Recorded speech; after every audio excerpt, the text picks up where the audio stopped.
The sisters of House of Black, Bellatrix Lestrange, Narcissa Malfoy, and Andromeda Tonks. The three sisters are looking alike, but their path and thoughts were completely different, so each one of them would take a different route than the other.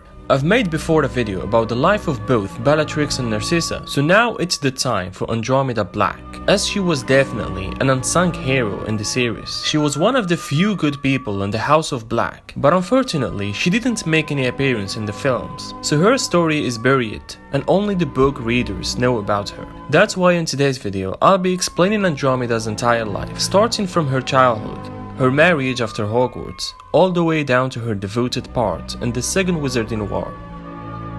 Andromeda Black was born in the early 1950s. She was the second daughter of Cygnus and Andromeda Black, and younger sister of Bellatrix Lestrange and older sister of Narcissa Malfoy, while Berga and Urian Black were her aunts and uncle on her father's side, and Sirius and Regulus Black her cousins. Andromeda was Sirius Black's favorite cousin. It seems safe to assume that this might be because she was less prejudiced than the rest of her family members. Andromeda was my favorite cousin. No, Andromeda's not on here either. Look, Andromeda's sisters are still here because they made lovely, respectable pure-blood marriages. But Andromeda married a Muggle-born Tonks.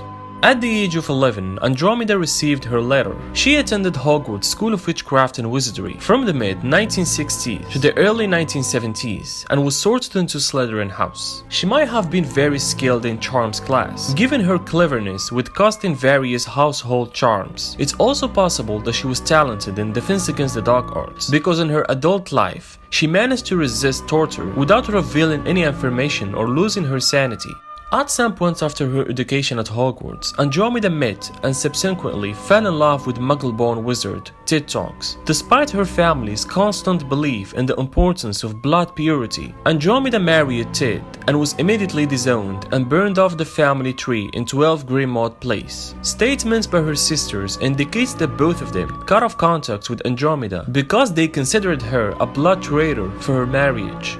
"She's no niece of ours, my lord. We, Narcissa and I, have never set eyes on our sister since she married the Mudblood. This brat has nothing to do with either of us, nor any beast she marries."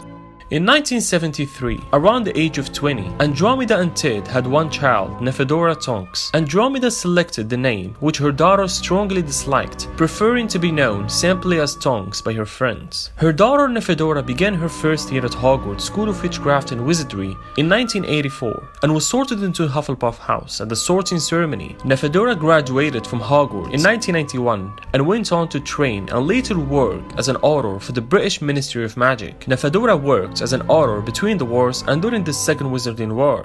Although Andromeda and Ted didn't appear to be official members of the Order of Phoenix, they allowed their home to be one of the Order's safe houses and were supportive of the organization to which their daughter belonged. Nephedora married Remus Lupin in the summer of 1997. He suspected that her parents didn't approve because he was a werewolf, but this wasn't true, given the fact that Andromeda was not a pureblood supremacist. Andromeda and Ted played an important role in the escape of the Seven Harrys, when they act as a halfway house during Hagrid and Harry's flight from Privet Drive, where Andromeda took care of Hagrid's injuries. Andromeda was described to have an uncanny physical resemblance to her older sister Bellatrix, to the extent where Harry almost attacked her during their first meeting, but then he apologized and she understood it. She and Ted were both very worried about their daughter when they learned that the Order was ambushed by Death Eaters. Ted tried to reassure his wife by pointing out that the daughter had been through worse in the course of her work as an Order, when the Ministry of Magic fell under Lord Voldemort's control. The magical protections around the Order's safe houses were broken. Andromeda and Ted were interrogated and tortured by Death Eaters for information regarding Harry. Soon after this, their daughter discovered that she was pregnant and came to stay with Andromeda and Ted, as her husband temporarily left her out of fear that he would pass on lycanthropy to their child.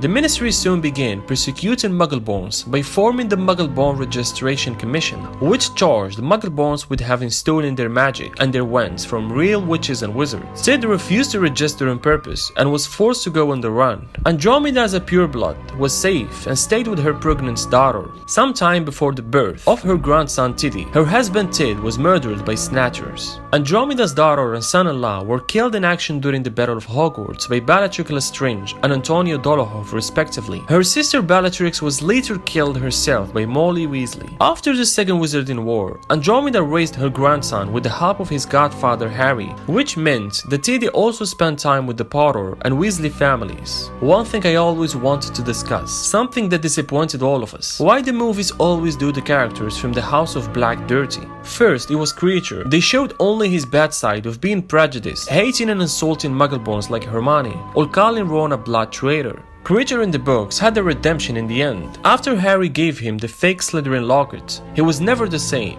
He started treating the trio with kindness and changed his personality in the end. Not to mention arriving to fight in the Battle of Hogwarts alongside the other house elves against Voldemort's Death Eaters. Kreacher isn't the only one. There is Regulus Black, someone that we only knew him in the movies as R.A.B., who were a Death Eater and stole Voldemort's real locket to destroy it, but he failed. But the real story in the book is more than that. The guy literally sacrificed his own life to get the Horcrux, and finally tried to redeem himself for his years serving the Dark Lord. All of this was wiped out from the films. And finally, there is Andromeda Black. Not a single scene or mention in the entire series, except this one here. Andromeda, who stood out from the sister in her own way, married a Muggle-born wizard, getting immediately disowned as a blood traitor, and going against the entire family she grew up with. In addition to being a good wife, mother, and grandmother, she was a good friend because despite being under torture, she didn't reveal anything that could harm Harry or any of her friends. Like Molly Weasley, Andromeda was a woman dedicated to her family and friends. And in the end, Andromeda lost almost everything in the Second Wizarding War. Snatchers killed her husband, her own sister murdered her daughter, and she was left to bring up her grandson 𝐇𝐎𝐆𝐲, almost the only direct family she had left, showing a true strength and bravery that her sister didn't. That was all for today's video, guys. I really hope you enjoyed it. As always, feel free to comment your thoughts and ideas about future videos you want to see.